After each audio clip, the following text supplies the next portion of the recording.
The stagecoach rattled to a stop in front of the dusty mercantile, and Eliza Jane stepped down into the Wyoming heat of 1882, her carefully packed hope chest already feeling like a monument to foolishness.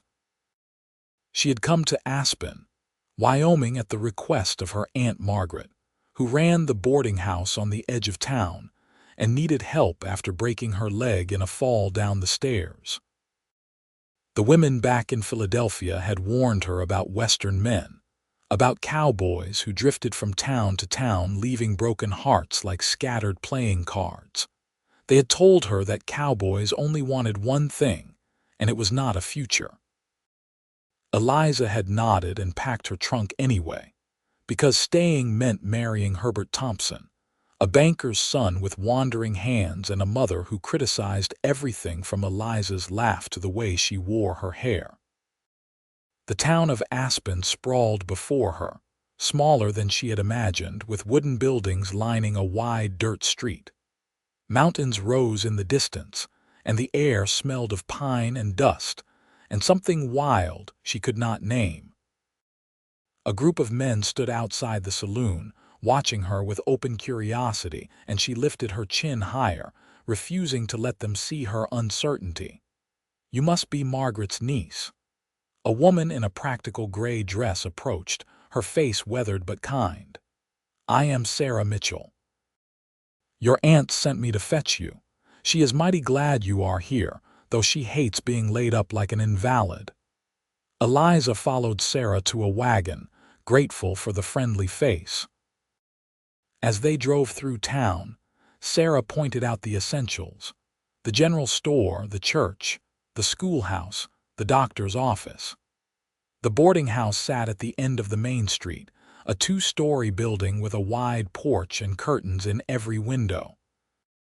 Inside, Aunt Margaret sat in a chair by the window, her leg propped on a stool, her face lighting up when Eliza entered. "There you are, girl. Let me look at you. Still got your mother's eyes, I see. Come here and give your old aunt a hug." The embrace was warm and strong despite the injury, and for the first time since leaving Philadelphia, Eliza felt something in her chest unclench. Maybe this would be all right. Maybe Wyoming could be a new beginning instead of an exile. "We have got 8 boarders right now," Margaret said, settling back into her chair. "Most of them are cowboys from the ranches nearby. They come into town on rotation, stay a few weeks, then head back out. They are good men mostly. Pay on time, do not cause trouble. But Eliza, you need to be careful. These men, they are not like the boys you knew back east. They live hard lives, and some of them have forgotten what it means to be gentle." Eliza thought of Herbert Thompson's wet kisses and grabbing hands. "I can take care of myself, Aunt Margaret." Her aunt's eyes softened. "I know you can, honey. Your mother raised you right. I am just saying keep your guard up, especially around the young ones. They can be charming when they want to be." That first evening, Eliza served dinner to the boarders, carrying platters of roasted chicken and potatoes to the long table in the dining room. Most of the men were middle-aged, weathered and quiet, nodding their thanks as she filled their plates. They ate with the focused intensity of people who spent their days doing hard physical labor. Then he walked in, late and apologetic, dust covering his clothes and a hat in his hands. "Sorry, Mrs. Johnson," he said to Margaret, who had insisted on supervising from her chair at the head of the table. "Had trouble with a fence line. Took longer than expected." "Sit down, Dalton," Margaret said. "Before the food gets cold. This is my niece, Eliza. She will be helping out while I mend." Dalton Zimmerman looked at Eliza then, and she felt the full force of his attention like a physical thing. He was young, maybe 25 to her 22, with dark hair that needed cutting and eyes the color of the Wyoming sky. Dust streaked his face and his hands were calloused and scarred, but when he smiled at her, something in her stomach flipped over. "Pleased to meet you, Miss Eliza," he said, his voice low and warm. "Welcome to Aspen."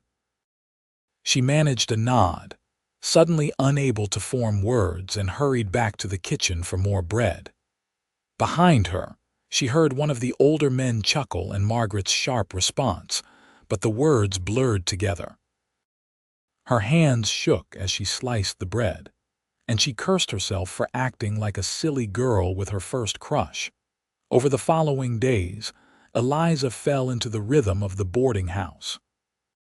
She woke before dawn to start breakfast, spent her mornings cleaning rooms and changing linens, her afternoons helping with laundry and mending, her evenings serving dinner and washing dishes. The work was harder than anything she had done in Philadelphia, where her family had employed a cook and a housemaid, but there was satisfaction in it too. At night, she fell into bed exhausted, her hands red and rough, but her mind quiet in a way it had not been for years. Dalton Zimmerman proved to be different from the other boarders. While most of them ate quickly and retreated to their rooms or the saloon, he lingered after meals, helping clear plates despite Margaret's protests that paying boarders should not do chores. He had an easy way about him, a quick smile and a gentle humor that made even the gruffest of the other men soften. But it was not Eliza he seemed interested in impressing. He talked to Margaret about the ranch where he worked, about the cattle and the land and the challenges of the season. He asked Eliza polite questions about Philadelphia, listened to her answers with genuine interest, but never let his gaze linger or his comments stray toward flirtation. It should have been a relief. Instead, it bothered her in ways she could not explain. One evening, about 2 weeks after her arrival, Eliza carried a basket of mending to the front porch, hoping to catch the last of the daylight. She had just settled into the rocking chair when the door opened and Dalton stepped out, a book in his hand. "Mind if I join you?" he asked. "The sun is too nice to waste inside." "Of course." She gestured to the other chair, her fingers suddenly clumsy with the needle. He sat and opened his book, and for a while they existed in comfortable silence, the only sounds the creak of the rocking chairs and the distant bark of a dog. Eliza found herself sneaking glances at him, noticing the concentration on his face as he read, the way he absently ran a hand through his hair when he reached the bottom of a page. "What are you reading?" she asked finally, unable to contain her curiosity. He held up the book so she could see the cover. "Ivanhoe. Have you read it?" "Years ago. I loved it, though my mother said it gave me unrealistic expectations about knights and chivalry." Dalton laughed, and the sound made something warm bloom in her chest. "I reckon your mother was probably right. Not many knights in Wyoming, mostly just cowboys trying to make a living." "And what made you become a cowboy?" The question came out before she could stop it, too personal, too forward, but he did not seem to mind. He closed the book and looked out at the darkening street. "Did not have much choice in the matter. My parents died when I was 15, both of them from fever within a week of each other. I had a younger sister, Clara, just 12 years old. We had a small farm in Kansas, but I could not keep it running and take care of her too. So I sold everything, sent Clara to live with our aunt in St. Louis, and headed west to find work. Been cowboying ever since." The matter-of-fact way he said it made her heart ache. "That must have been terribly hard." "It was what needed doing." He shrugged, but she could see the old pain in his eyes. "Clara is 19 now, getting married next spring to a good man, a shopkeeper. She writes me letters full of wedding plans. I am heading to St. Louis for the ceremony." "You must be proud of her." "I am." His voice softened. "She turned out better than I had any right to hope, considering I was barely more than a kid myself when I was trying to raise her. Our aunt did the real work." "I think you are being too modest," Eliza said. "You made sure she was safe. That she had a chance at a good life. That counts for something." He looked at her then, really looked at her, and she felt heat rise to her cheeks. You are kind to say so. What about you? What brought you all the way out here?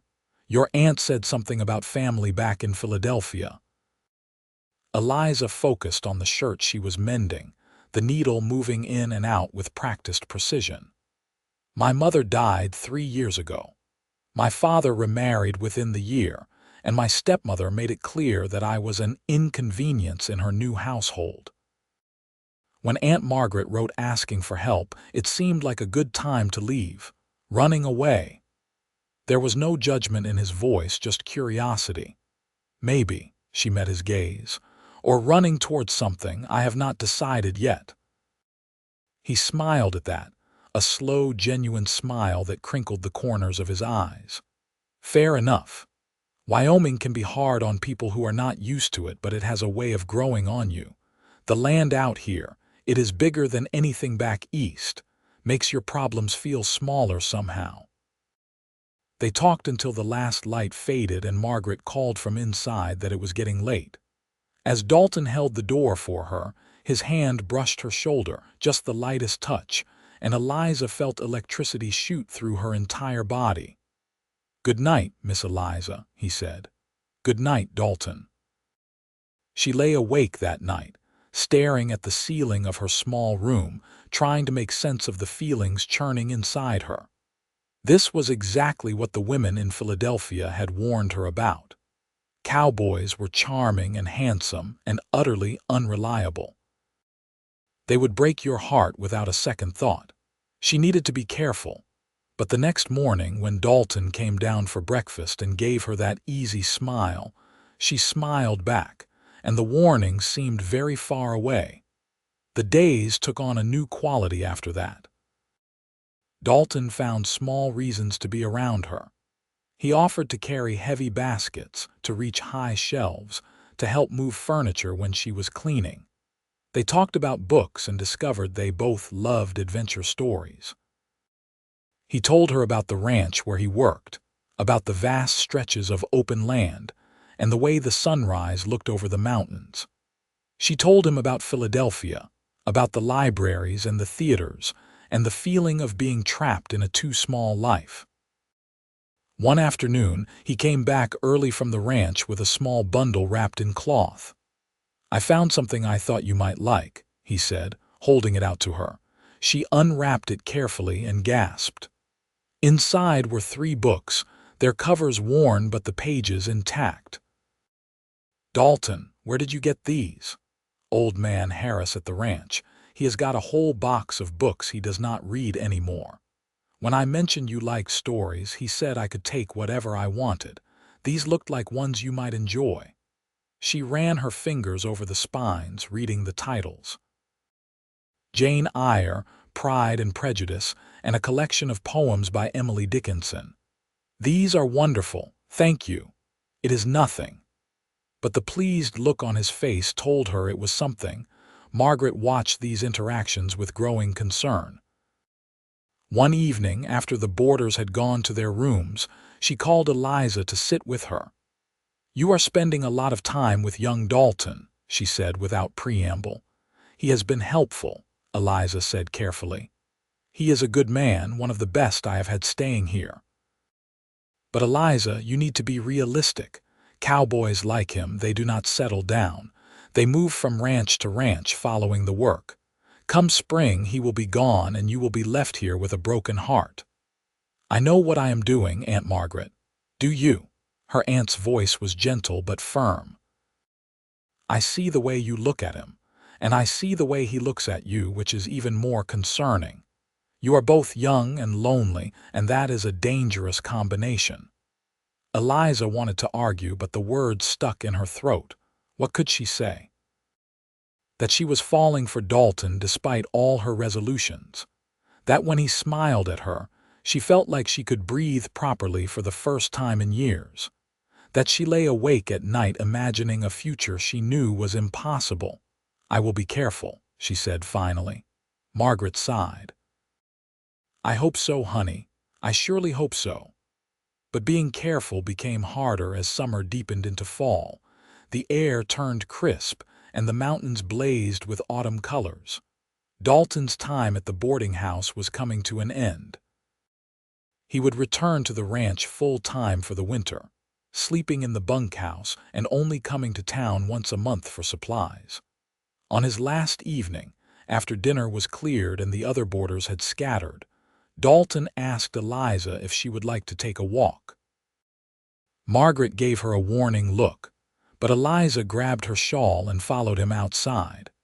They walked through the quiet streets, past the church and the school, until they reached the edge of town where the buildings gave way to open land. The sun was setting, painting the sky in shades of orange and pink. "I am going to miss this," Dalton said, his voice low. "Miss our talks." "I will miss them too." He turned to face her, and in the fading light his expression was serious. "Eliza, I need to tell you something. These past few months, getting to know you, it has been the best part of my days. You are smart and funny and brave, and when you laugh, it is like the whole world gets brighter." Her heart was pounding so hard she was sure he could hear it. "Dalton, wait, let me finish." He took a deep breath. "I know what people say about cowboys. I know what your aunt has probably told you, that we are not the settling kind, that we only want one thing and it is not a future. And maybe that is true for some men, but not me, not with you." "What are you saying?" "I am saying that I am falling in love with you. Maybe I have already fallen, and I know I do not have much to offer. I am just a ranch hand with some saved money and a lot of dreams, but I want to offer you everything I have. I want your laughter, Eliza, and I want your tomorrow. And every tomorrow after that." Tears stung her eyes. Everything in her wanted to say yes, to throw herself into his arms and hold on tight, but fear held her back. "How can we make that work? You live at the ranch, I am here. You said yourself cowboys move around following the work." "I have been thinking about that." He reached for her hands, holding them carefully. "I have saved most of my pay for the past 10 years. It is not a fortune, but it is enough to buy some land, start a small ranch of my own. I have been waiting, trying to build up enough to make a real go of it. With you, I would have a reason to stop waiting and start building. You would do that, give up the security of working for someone else. I would do that for you, with you." He squeezed her hands. "But only if it is what you want to. I am not asking you to sacrifice anything. If you want to stay here helping your aunt, I would understand. If you need time to think, I will wait. I just needed you to know how I feel." She looked up at him, at this man who had somehow slipped past all her defenses. "The women in Philadelphia told me that cowboys only want one thing. But you, Dalton Zimmerman, you are not like that at all, are you?" "I want everything with you," he said simply. "Every laugh, every tear, every ordinary day. I want to wake up next to you and fall asleep holding you. I want to build a life, a real life, not just drifting from place to place." "Does that sound like something you might want too?" "Yes." The word came out as a whisper and then stronger. "Yes, it does." He pulled her close, and when he kissed her, it was gentle and reverent, like she was something precious he was afraid of breaking. She wrapped her arms around his neck and kissed him back, pouring all her hope and fear and love into it. When they finally pulled apart, both breathless, he rested his forehead against hers. "So what do we do now?" "I suppose you should talk to my aunt," Eliza said, laughing a little. "Get her blessing. She is going to think I am insane. She probably will. But she is also practical. If you can show her you have a real plan, she will come around." They walked back to the boarding house hand in hand, and Eliza felt like she was floating. When they reached the porch, Dalton took a deep breath. "Wish me luck," he said. "You will not need it. Just be yourself." He kissed her once more, quickly, and then squared his shoulders and walked inside. Margaret was waiting in the parlor, her injured leg propped up, her expression neutral. "I assume you two have something to tell me." Dalton removed his hat and stood straight. "Mrs. Johnson, I know this might seem sudden, but I have feelings for your niece, strong feelings. I would like your permission to court her properly with the intention of marriage. Marriage. Margaret's tone was flat. And how exactly do you plan to support a wife on a cowboy's wages? I have been saving for 10 years, madam. I have enough to buy a piece of land and start my own ranch. It will be small at first, and the work will be hard, but I am not afraid of hard work. I would take care of Eliza, make sure she has everything she needs. Everything she needs, Margaret repeated. Do you have any idea what a woman needs, young man? It is not just food and shelter. It is security, stability, a community. Ranching is uncertain work. One bad winter, one drought, and you could lose everything. That is true, Dalton acknowledged. But that is true of any life out here. And I would rather face those uncertainties with Eliza than face a certain future without her. Margaret looked at Eliza, who had been standing quietly in the doorway. And you are willing to give up everything for this. No going back to Philadelphia, no comfortable life with a banker's son. I never wanted that comfortable life, Aunt Margaret. Herbert Thompson was awful and Philadelphia felt like a cage. Out here I can breathe. And with Dalton, I feel like I could be happy. Really happy. Her aunt was silent for a long moment. Then she sighed. Your mother would probably haunt me for allowing this. But I also know she would want you to be happy. Dalton, I have watched you these past months. You are a good man, and I believe you truly care for my niece. If this is what both of you want, you have my blessing. But I expect you to do this properly. A proper courtship, a proper wedding. No running off to some justice of the peace. Dalton's whole face lit up. Thank you, Mrs. Johnson. I promise I will make Eliza happy. See that you do. Now both of you sit down. We need to talk about practical matters. They spent the next hour making plans. Dalton would continue working at the ranch through the winter, saving every penny he could. In the spring, he would start looking for land to purchase. The courtship would continue with him visiting town whenever he could. If everything went according to plan, they could marry next summer. 1 year, Margaret said firmly. That gives you both time to make sure this is what you really want, and it gives Dalton time to get his affairs in order. Eliza, you will continue helping me here.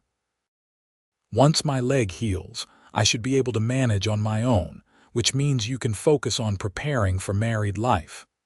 After Margaret went to bed, Eliza and Dalton sat on the porch, close enough that their shoulders touched. A year seems like a long time, Eliza said softly. It will pass quickly.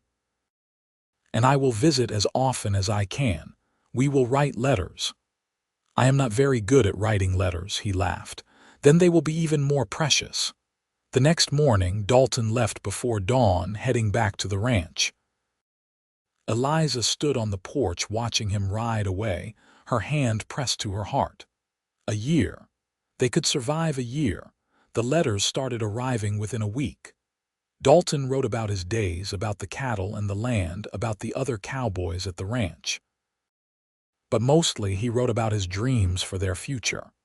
The kind of house he wanted to build, with a big kitchen and windows facing east so she could watch the sunrise. The garden she could plant, the horses they would raise. He wrote about wanting children, about hoping they would have her laugh and her stubborn determination. Eliza wrote back, telling him about the boarding house, about the guests who came and went, about the books she was reading. She wrote about missing him, about counting the days until his next visit. She tried to put into words how he made her feel, but everything seemed inadequate. How could she describe the way her whole body came alive when she thought about him? The way she felt more herself with him than she ever had with anyone else. He visited twice in October, once in November. Each visit was bittersweet, a few precious hours stolen from the demands of work and weather. They walked through town, talked until their voices were hoarse, and stole kisses whenever they could find a moment alone. Margaret watched them with a mixture of affection and concern, but she kept her worries to herself. In December, a massive storm hit, dumping 3 feet of snow on the region and making travel impossible. Dalton's letters stopped coming, and Eliza tried not to panic. He was fine, she told herself, just snowed in at the ranch. But the silence stretched from days to weeks, and fear became a constant companion on Christmas Eve. When she had almost given up hope, there was a knock at the door. Eliza opened it to find Dalton standing there, covered in snow, his face red from cold. "I had to see you," he said. "Could not bear the thought of you spending Christmas worrying." She pulled him inside, her hands shaking. "You rode through that storm, Dalton, you could have died." "The storm broke 2 days ago.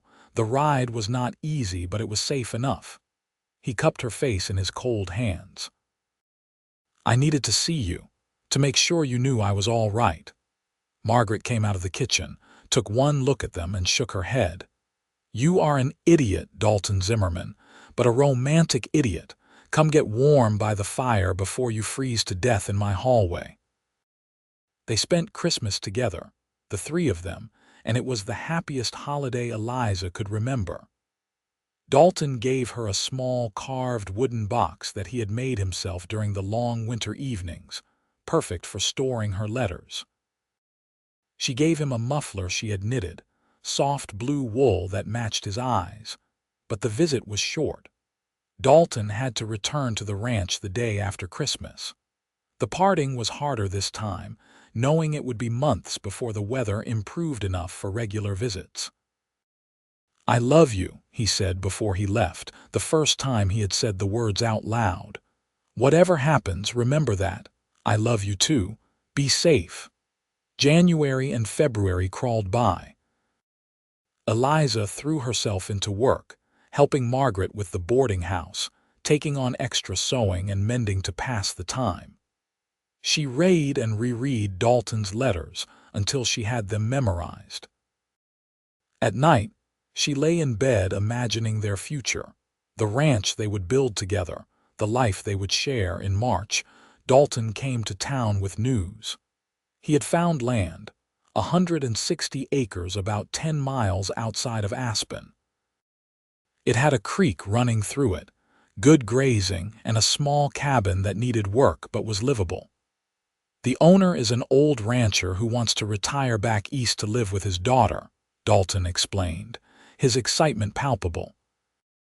"He is selling everything, including 20 head of cattle and 3 horses. The price is more than fair. I can afford it." "That is wonderful."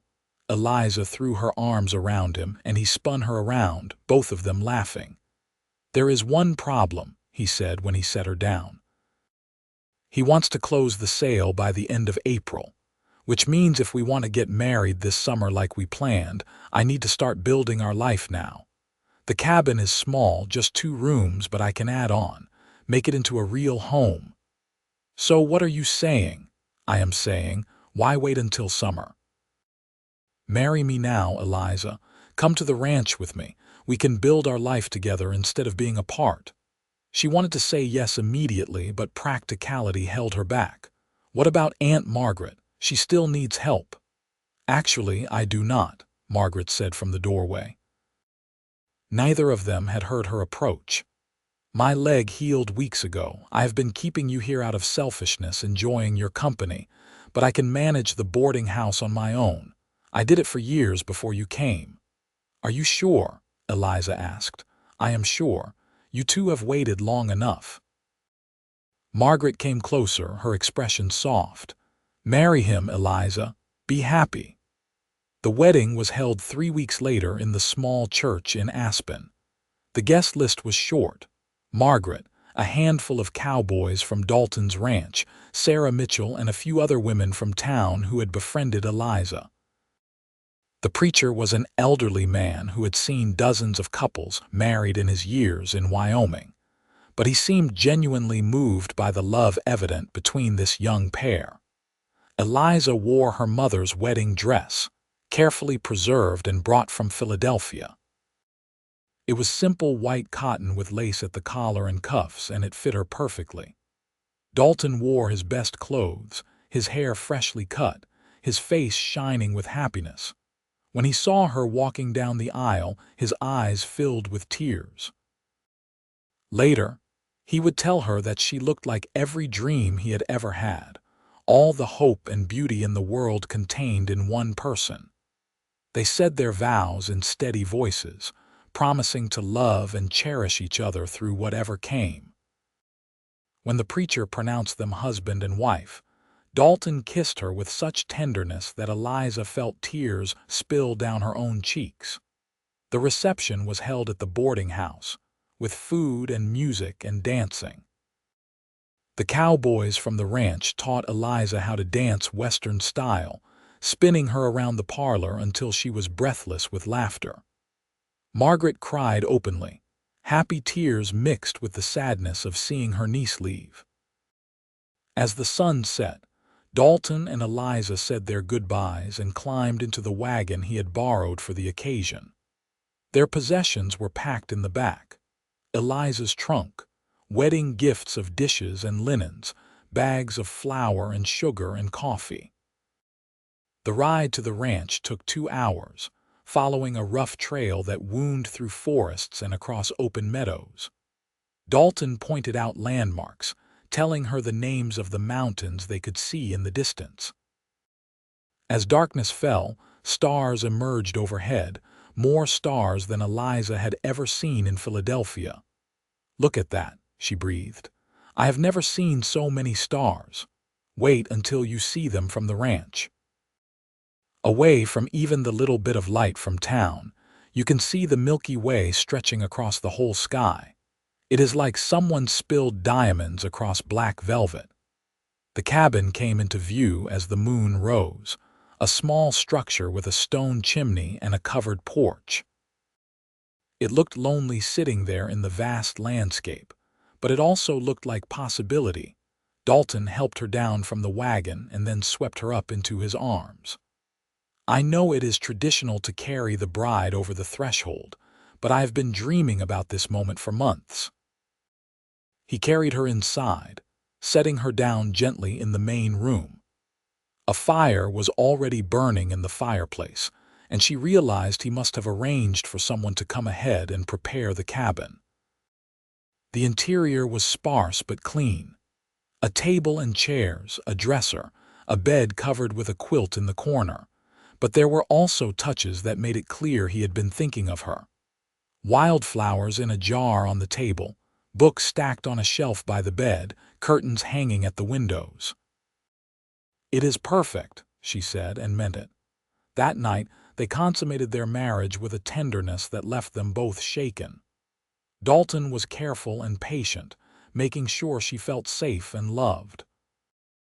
Afterward, they lay tangled together under the quilt, listening to the wind outside and the crackle of the fire. "I cannot believe you are really here," Dalton said, his fingers tracing patterns on her shoulder. "Cannot believe you are my wife. Believe it, I am not going anywhere. Good. Because I plan to keep you forever." The next months were a revelation. Eliza had never imagined how hard ranch life could be, but she also had never imagined how satisfying it was. She learned to cook on the wood stove, to make bread and stew and pie. She learned to care for the chickens they bought, to gather eggs and protect them from predators. She helped Dalton with the cattle, learning to ride a horse and mend fences and recognize when an animal was sick. The work was endless, from before dawn until after dark. Her hands became rough and calloused, her skin tanned from hours in the sun. But she had never been happier. Every night she fell into bed exhausted, but Dalton was there beside her, holding her close, and that made everything worthwhile.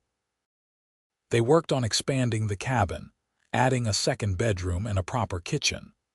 Dalton did most of the construction, but Eliza helped where she could, handing him tools and holding boards steady. When they finished the new rooms, they stood back and admired their work with pride. "This is really ours," Eliza said, "our home." "First home I have had since my parents died," Dalton replied quietly. First place that has felt like more than somewhere to sleep. You did that, Eliza. You made this a home. In June, Dalton had to travel to the nearest town to sell some cattle. It was a trip that would take 3 days, and he was reluctant to leave Eliza alone.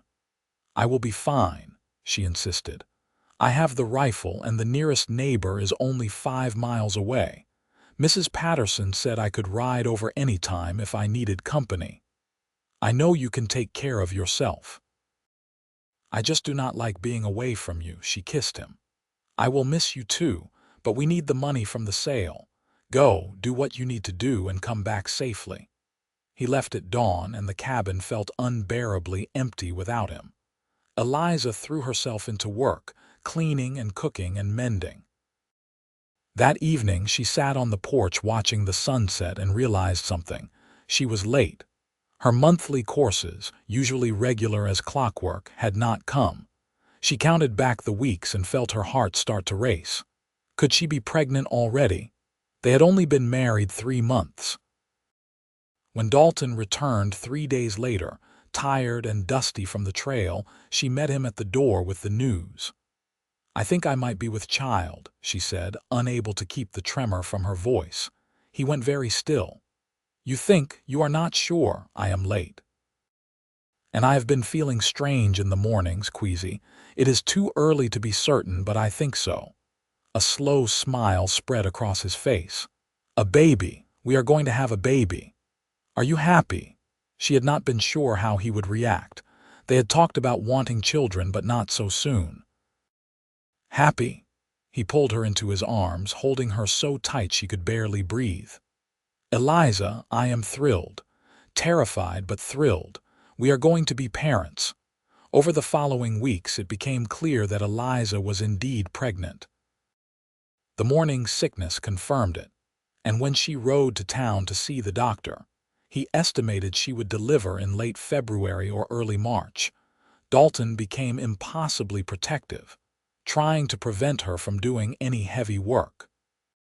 She had to remind him repeatedly that she was pregnant, not an invalid. "Women have been having babies since the beginning of time," she said, exasperated, when he tried to stop her from carrying a basket of laundry. "I am perfectly capable of doing my regular work." I know. I just want to make sure you are safe, that the baby is safe." His fear was understandable. They both knew the dangers of childbirth, especially out on an isolated ranch. But Eliza refused to spend her pregnancy wrapped in cotton wool. She continued working, though she did let Dalton take over the heaviest tasks. As her belly grew, Dalton took to talking to it, telling the baby stories about Wyoming and the ranch and all the things they would do together. Eliza would lie in bed at night, his hand on her stomach, listening to him describe the future he imagined for their child. "I hope they have your laugh," he said one night. "That is one of the first things I loved about you, did you know? Your laugh. It is so genuine, so full of joy. This baby, boy or girl, I hope they get that from you." "And I hope they get your kindness," Eliza replied. "Your patience and your steady strength. Those are pretty good traits to inherit." In October, they made the trip to town so Eliza could see the doctor again and stock up on supplies before winter hit. Margaret was delighted to see her niece, exclaiming over the visible pregnancy and fussing over whether Eliza was eating enough. "You look happy," Margaret said when they had a moment alone. "Really, truly happy." "I am. I know you were worried, that you thought I was making a mistake, but Dalton is everything I hoped he would be and more. He loves me, Aunt Margaret, not just as a wife, but as a person. He values my thoughts, my opinions. We are partners." "I am glad I was wrong," Margaret said simply. "You deserve this happiness." Winter arrived early and fierce that year. By November, the ranch was buried in snow, and Eliza and Dalton found themselves essentially trapped on their land. But it was not a hardship. They had plenty of food stored, enough firewood to last months and each other. Dalton read to her in the evenings, adventure stories, and poetry. They played cards and talked for hours. He was building a cradle for the baby, carving intricate designs into the wood. Sometimes Eliza would wake in the night to find him sitting by the fire, working on it by lamplight, his face intent with concentration. "You are going to be an amazing father," she told him. "I hope so. I keep thinking about Clara, about all the mistakes I made raising her. I was so young and I had no idea what I was doing. This time, at least I have you to help me. We will figure it out together." Christmas was quiet, just the two of them, but it felt magical. Dalton surprised her with a rocking chair he had made, perfect for nursing the baby. She gave him a new hat and also told him that she had felt the baby move for the first time. "Really?" His face lit up. "Can I feel?" She guided his hand to the right spot and they waited. After a moment there was a flutter, the tiniest movement. Dalton's eyes widened with wonder. "That is our baby," he whispered. "Our child. Eliza, this is the best Christmas present I could ever receive." As winter slowly gave way to early spring, Eliza grew more uncomfortable. Her back ached, and sleeping was difficult with the baby pressing on her organs. But every time she felt the baby move, every time she saw the joy on Dalton's face when he talked about becoming a father, she felt overwhelmed with love. In late February, her labor started. Dalton had arranged for the doctor to come stay with them for a week around her due date, and thankfully, he was there when her water broke in the middle of the night. The labor was long and difficult. Eliza had known it would hurt, but nothing could have prepared her for the reality. For hours, she rode the waves of pain, gripping Dalton's hand so hard she was sure she was breaking bones. He stayed with her the entire time, wiping her forehead with a cool cloth, whispering encouragement, telling her how strong she was. Finally, as dawn broke on the 23rd of February, their son entered the world with a loud cry. "You did it," Dalton said, tears streaming down his face. "Eliza, you did it. He is perfect." The doctor cleaned the baby and wrapped him in a blanket, then placed him in Eliza's arms. She looked down at the tiny face, the dark hair, the eyes that were trying to focus on her, and felt something shift in her chest. This was her son, hers and Dalton's, a whole new person, perfect and precious. "What should we name him?" she asked. They had discussed names but never settled on anything. Now, looking at his son, Dalton said, "What about Thomas? After your father," Eliza's father had been a distant figure, never cruel but never particularly warm, but she appreciated the gesture. "Thomas Zimmerman, I like it." "Thomas William, maybe? After your father, Thomas William Zimmerman." Dalton touched the baby's tiny hand and Thomas immediately gripped his finger. "Hello, Thomas. Welcome to the world, son." The weeks after Thomas's birth passed in a blur of sleepless nights and constant feedings. Eliza was exhausted, her body healing from the trauma of birth, but she had never felt more content. Dalton was an attentive father, changing diapers and walking the floor with Thomas when he cried at night. He sang to their son, lullabies he half remembered from his own childhood. "You are a natural at this," Eliza told him one night, watching him rock Thomas back to sleep. "I am terrified every second of every day," he admitted. "Terrified I am going to do something wrong, hurt him somehow, but I love him so much, Eliza." "I did not know it was possible to love someone this much this fast." "I know exactly what you mean." As spring turned to summer, the ranch kept them busy. Thomas was an easy baby, content to sleep in a basket while they worked, waking only to eat and be changed. Eliza marveled at how their life had transformed. A year and a half ago, she had been in Philadelphia, trapped in a life she hated. Now she was in Wyoming, married to a man she loved beyond measure, with a healthy baby son and a home she had helped build. One evening in June, after Thomas was asleep, Eliza and Dalton sat on the porch watching the sun set. "Do you ever regret it?" Dalton asked suddenly. "Marrying me, coming out here. This life is so different from what you knew." "Regret it?" Eliza laughed softly. "Dalton, marrying you is the best decision I ever made. This life, this ranch, Thomas, it is everything I did not know I wanted. Back in Philadelphia, people told me that cowboys only wanted one thing. They were wrong. You wanted my laughter and my tomorrow. And you have given me more tomorrows than I ever dreamed possible." He reached for her hand, lacing their fingers together. "I love you, more now than the day we married, and I loved you pretty fiercely even then.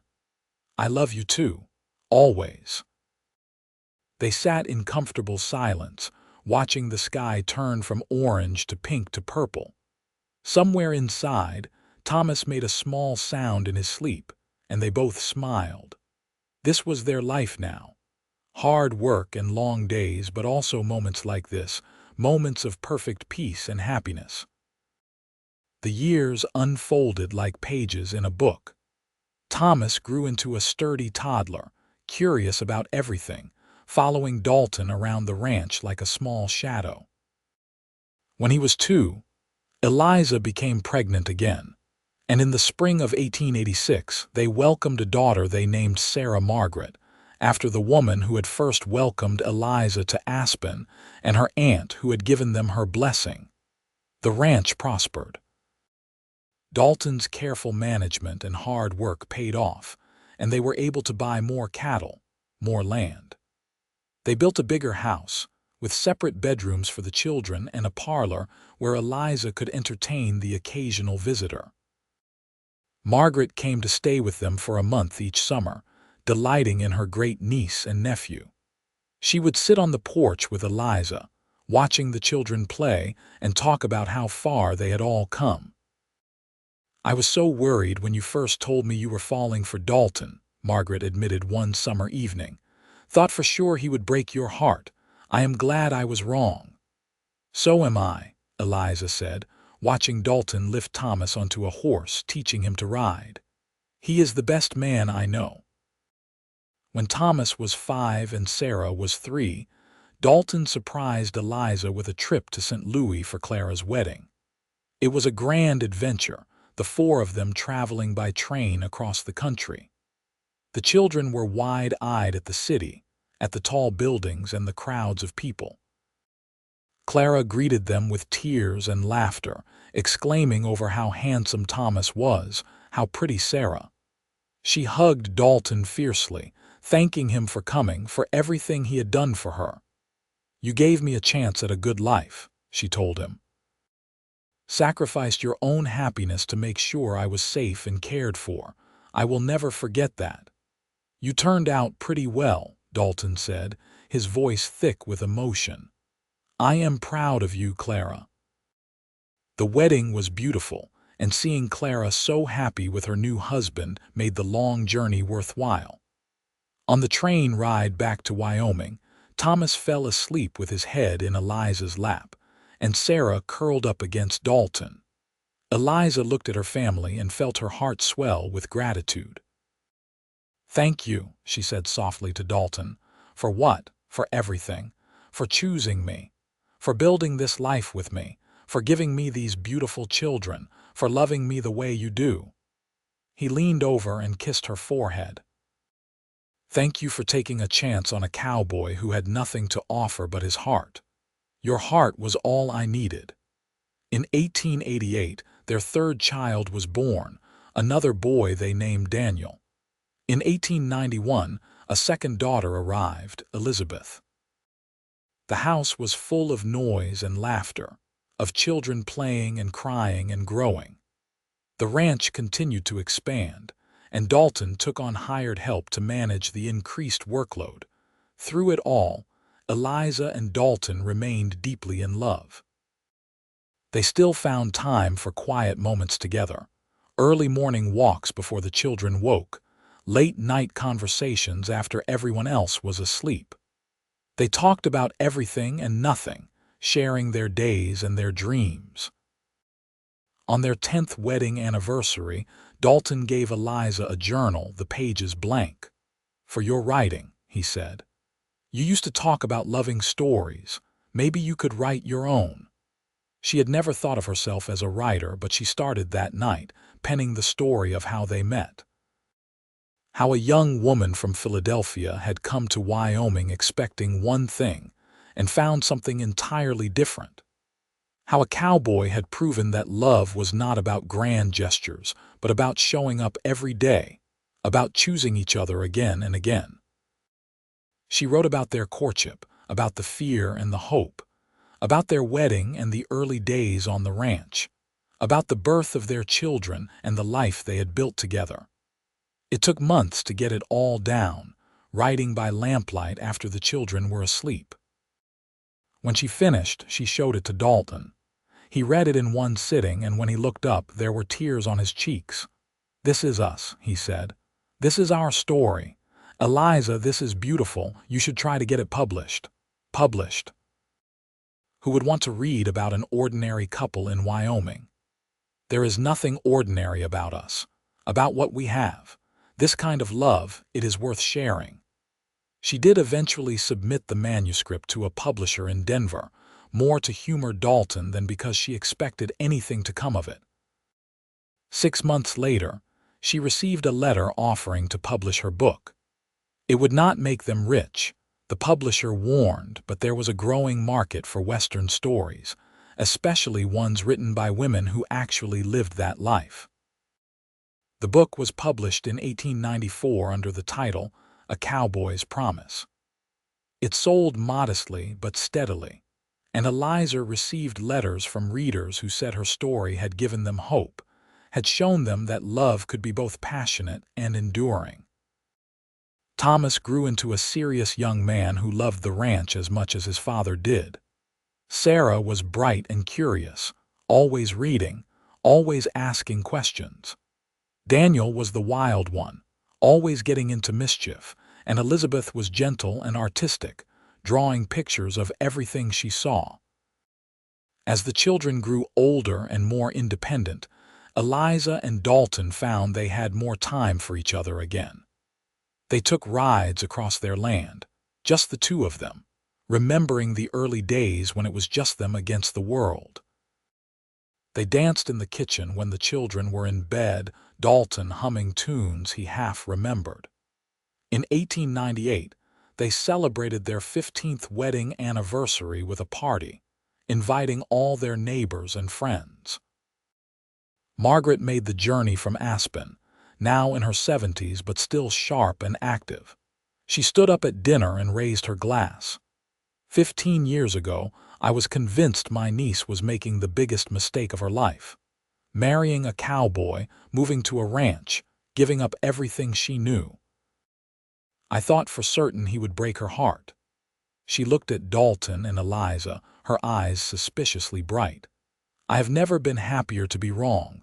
You two have built something rare and precious, a love that has only grown stronger with time. Here is to 15 more years and 15 after that."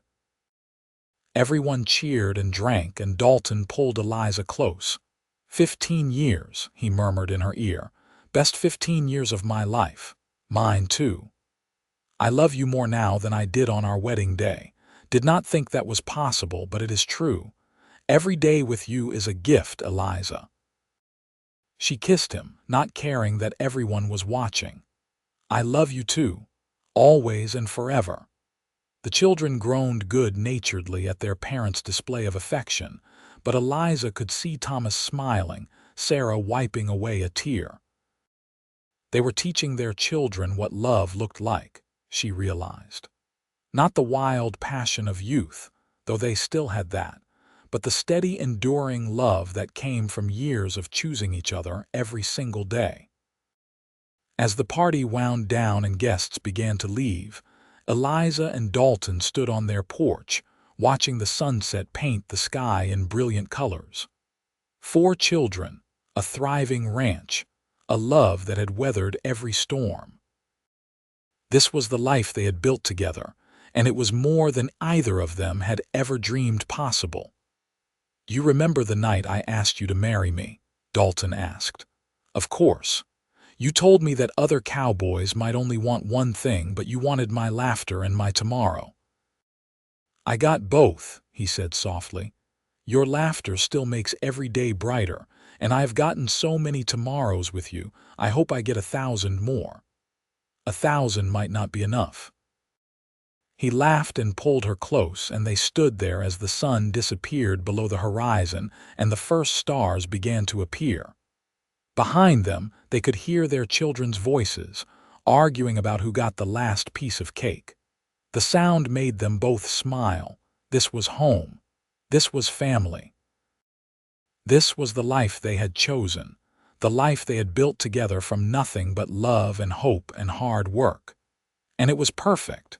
The years continued to unfold with the steady rhythm of ranch life. Thomas, at 18, had grown into a capable young man who could handle nearly any task on the ranch. He talked about his future with the serious determination that had marked him since childhood, and Dalton saw himself in his son's dedication to the land. Sarah, at 16, had become a teacher at the small school in Aspen, riding in 3 days a week to teach the children there. She had her mother's intelligence and her father's patience, and the students adored her. She also had a young man courting her, the son of a neighboring rancher, and Eliza watched with a mixture of joy and sadness as her daughter navigated first love.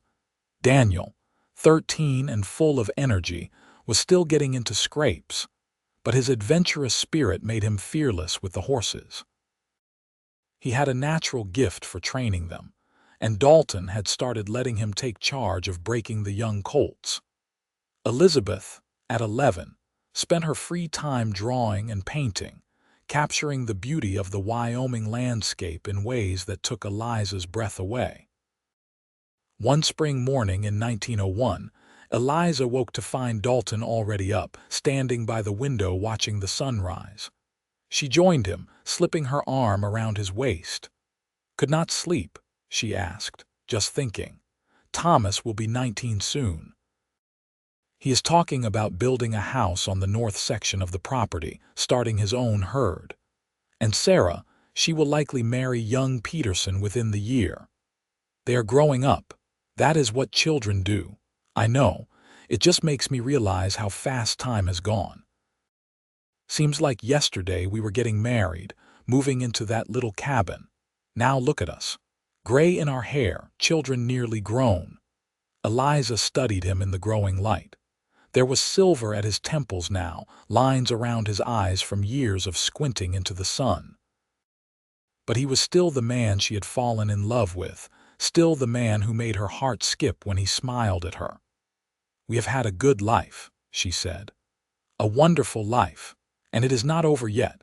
We still have Daniel and Elizabeth at home, and once the older ones marry, there will be grandchildren." "New chapters, Dalton. That is all this is." He turned and cupped her face in his hands. "Have I told you lately that you are the wisest woman I know? Not since yesterday." He kissed her, slow and sweet, the kiss of two people who knew each other completely and loved what they knew. When they pulled apart, she rested her head on his chest, listening to the steady beat of his heart. "I am glad I came to Wyoming," she said. "Glad I ignored all those warnings about cowboys. Because you, Dalton Zimmerman, you have been the best surprise of my life. Right back at you, Mrs. Zimmerman." They stood together as the sun rose fully, painting the world in gold, ready to face whatever came next as they always had together. Thomas did build his house and marry a girl from Aspen, a sweet young woman named Lucy who fit into the family like she had always been there. They gave Eliza and Dalton their first grandchild in 1903, a baby girl they named Eliza, and Eliza cried when she held her namesake for the first time. Sarah married her rancher and moved to his family's property, 30 miles away. It was far enough that Eliza could not see her every day, but close enough for regular visits. She gave them 2 grandsons in quick succession, and watching Dalton play with his grandsons made Eliza fall in love with him all over again. Daniel, wild and adventurous, talked about leaving Wyoming to see the world. It terrified Eliza, but Dalton counseled patience. "Let him go if he needs to," Dalton said. "He will come back. The land gets in your blood out here. He might need to see what else is out there to appreciate what he has here." Daniel did leave, spending 2 years working cattle in Texas and then in Montana. But Dalton was right. He came back at 21, older and wiser, ready to settle down. He brought with him a wife, a young woman from Montana who took to ranch life like she was born to it. Elizabeth, artistic and gentle, surprised them all by falling in love with the new doctor in Aspen. He was older than her by 5 years, but he treated her like she was made of spun gold, and that was all that mattered to Eliza and Dalton. They married when Elizabeth was 19, and she moved to town, where she could pursue her art and help her husband with his practice.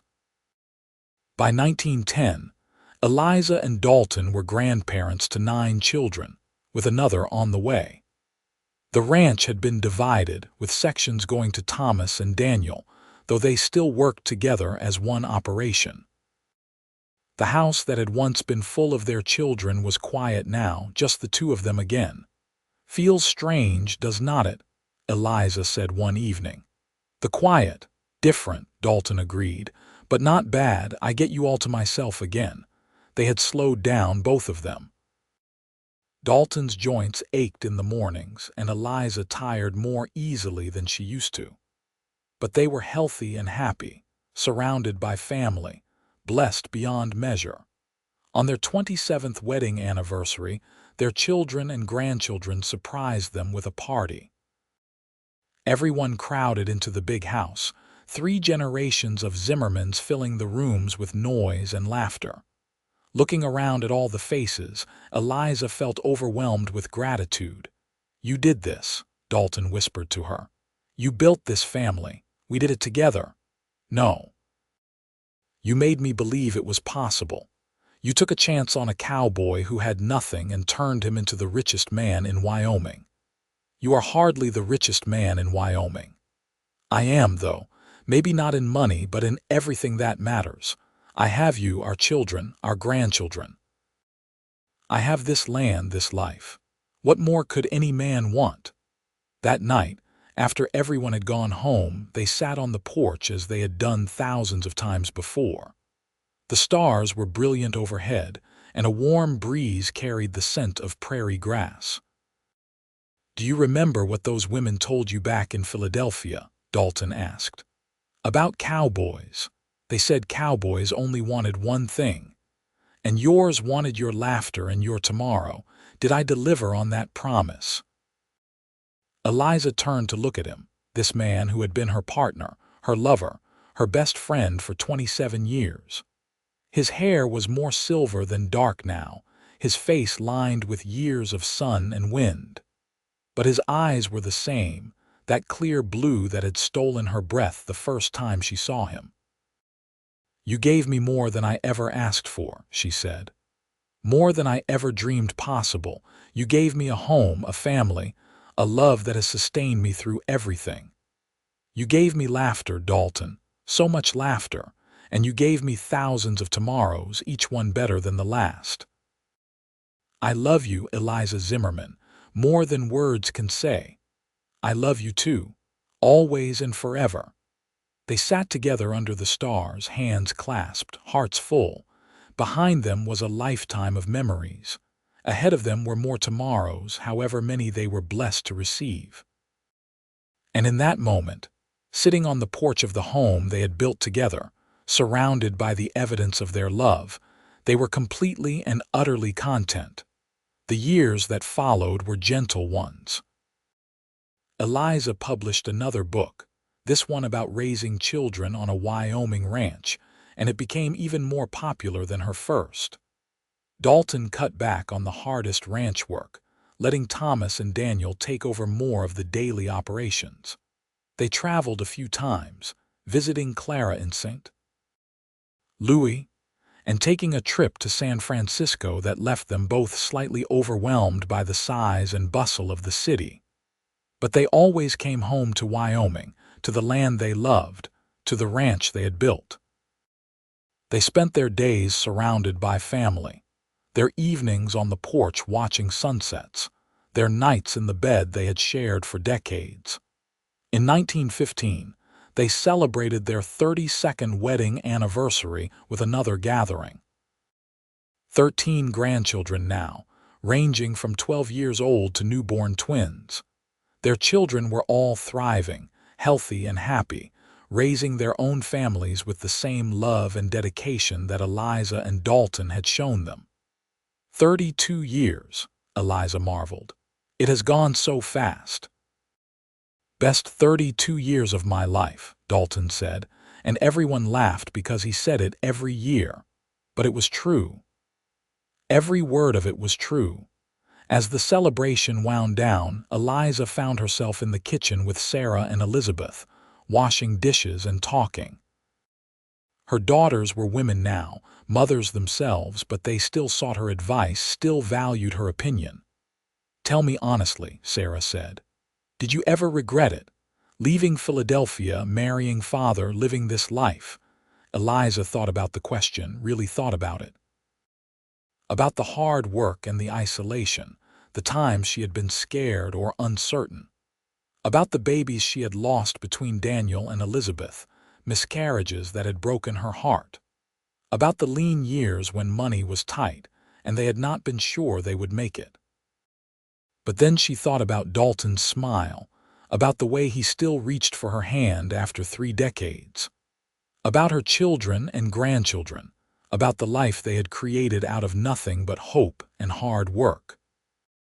About the hundreds of sunsets they had watched together, the thousands of conversations, the uncountable moments of joy and laughter and love. "No," she said firmly. "Not for one single second. This life, your father, all of you, it has been everything I did not know I was looking for. I was told that cowboys only wanted one thing, but your father wanted my laughter and my tomorrow, and he has cherished both for 32 years. How could I ever regret that?" Sarah and Elizabeth both had tears in their eyes. "We are so lucky," Elizabeth said, "to have parents who love each other like you two do. It showed us what marriage should be." "Your father is easy to love," Eliza said simply. That night, lying in bed with Dalton's arms around her, Eliza thought about how much her life had changed since that day in 1882, when she had stepped off the stagecoach in Aspen. She had been 22 years old, running from a life she did not want, uncertain about the future. Now she was 55, her hair gray, her hands marked with age and work. But she was also surrounded by love, blessed beyond measure, content in a way her younger self could never have imagined. "Are you awake?" Dalton's voice was soft in the darkness. "Yes." "I was just thinking about the night we met, about how beautiful you looked in the lamplight and how you made me believe in possibilities again. I had spent 10 years just surviving, working and saving and drifting. And then there you were, and suddenly I wanted more. I wanted everything. And did you get it? Everything you wanted, I got you. That was everything." She turned in his arms to face him. "I love you, Dalton Zimmerman, today, tomorrow, and every day after that. I love you too, Eliza, forever." They drifted to sleep like that, wrapped around each other, two people who had found in each other exactly what they needed. Outside, Wyoming stretched vast and beautiful under the stars, and somewhere in the house, the clock struck midnight. Tomorrow would bring more of the same. More work, more family, more ordinary moments that added up to an extraordinary life. But that was the beauty of it, Eliza thought as sleep claimed her. The extraordinary was built from the ordinary, from choosing love every single day, from showing up and doing the work and never giving up. Her cowboy had wanted her laughter and her tomorrow, and she had given him both freely, joyfully. And in return, he had given her a life beyond her wildest dreams, a love that had sustained her through everything, a family that would outlast them both. It was more than enough. It was everything. And they lived the rest of their days in that happiness, surrounded by love, their story complete, their hearts full, together until the very end.